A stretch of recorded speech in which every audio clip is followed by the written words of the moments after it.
Bonjour mes chers auditeurs, j'espère que vous allez bien. Je suis vraiment ravi car aujourd'hui, sur notre magazine, nous recevons un certain Monsieur Idriss. Alors Monsieur Idriss, bonjour. Bonjour, monsieur le cavalier. Vous allez bien monsieur? Justement, je vais bien, Ok, merci. merci. Chers auditeurs, à présent, nous donnons la parole à Monsieur Idriss de se présenter. De se présenter. D'accord. Merci infiniment pour cette grâce, cette occasion accordée.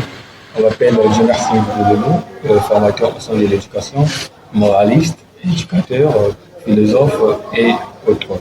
Je suis également le fondateur d'un mouvement qui peut-être va prendre la visibilité dans 2 matins appelé l'éveillisme. L'éveillisme, il s'agit tout simplement d'un mouvement des jeunes éveillés, des jeunes qui sont aptes à lutter contre certaines réalités, contre certains fléaux, notamment la délinquance, le vol et autres. Ok, merci énormément Monsieur Idriss. Alors mes chers auditeurs, aujourd'hui nous allons parler du fanatisme. Nous poserons la question à Monsieur Idriss. Monsieur Idriss, est-ce que, selon vous, le fanatisme n'est pas une façon de laisser sa vie pour les autres? Oui, merci beaucoup. Pour ce qui concerne la question sur le fanatisme, c'est d'ailleurs même on devrait recevoir plus d'appréciation parce que non seulement ce sont des questions qui ils sont vraiment désavouées, mais aussi ça fait partie des facteurs qui aujourd'hui qui entraînent l'Afrique entière, qui entraînent nos sociétés à être toujours dans l'oubli, à désavouer toujours la réalité. Voilà, donc disons le fanatisme fait partie des sujets très importants pour moi. Oui, justement, pour répondre à votre question, je pense que être fan des autres ou bien jouer au fanatisme, c'est une façon de laisser sa vie pour les autres. Et lorsqu'on laisse sa vie pour les autres, c'est une façon d'être esclave, c'est une façon de se défaire de notre propre monde, une façon de nous défaire de notre propre autonomie et par conséquent, on ne peut rien faire. D'accord, monsieur, merci énormément. Alors, une autre question. Être fan, n'est-il pas se résoudre esclave des autres? Oui, bien sûr, c'est ce que je venais de dire de façon très concise.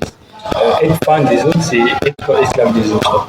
Okay? Aujourd'hui, tant qu'un être humain, nous avons des facultés développées, nous avons une autonomie de pensée, nous avons des capacités qui peuvent nous permettre de faire ce que les autres font. Alors si aujourd'hui, par exemple, vous faites de la musique ou bien un art donné, je peux imiter par rapport en me basant sur mes propres facultés. Donc, on peut comprendre par là que être fan des autres, c'est pas important. Alors, ce que nous devons faire, c'est autre chose. C'est peut-être apprécier les autres et non être fan des autres. Aujourd'hui, quand tu es fan, par exemple, d'un musicien qui Fanny Poupa, alors tu ne vas plus être apte de penser selon toi-même, non seulement dans le cadre littéraire, mais aussi en parlant de la réflexion propre individuelle. Vous allez penser aussi, vous allez vouloir penser comme Fanny Poupa. Aujourd'hui, pour nous, par exemple, qui sommes dans le monde de la philosophie, lorsque vous êtes fan, par exemple, de Karl Marx, vous ne serez plus apte d'effectuer votre autonomie de pensée. Vous allez maintenant vouloir penser comme Karl Marx. Alors que bien que Karl Marx aussi était un être humain, au début, voilà, il a donc eu ses défauts et sa conception n'a pas été aussi assez vertueuse qu'on peut l'imaginer. D'où il est donc si impératif de soutenir tout simplement les autres et de ne jamais être fan. Ah, vraiment, ça a été vraiment intéressant. J'ai vraiment aimé. Alors, dorénavant, moi, je ne serai plus fanatisme d'une personne. Il ne faut plus être fan. Ah, d'accord. Alors, nous sommes à la fin de notre émission.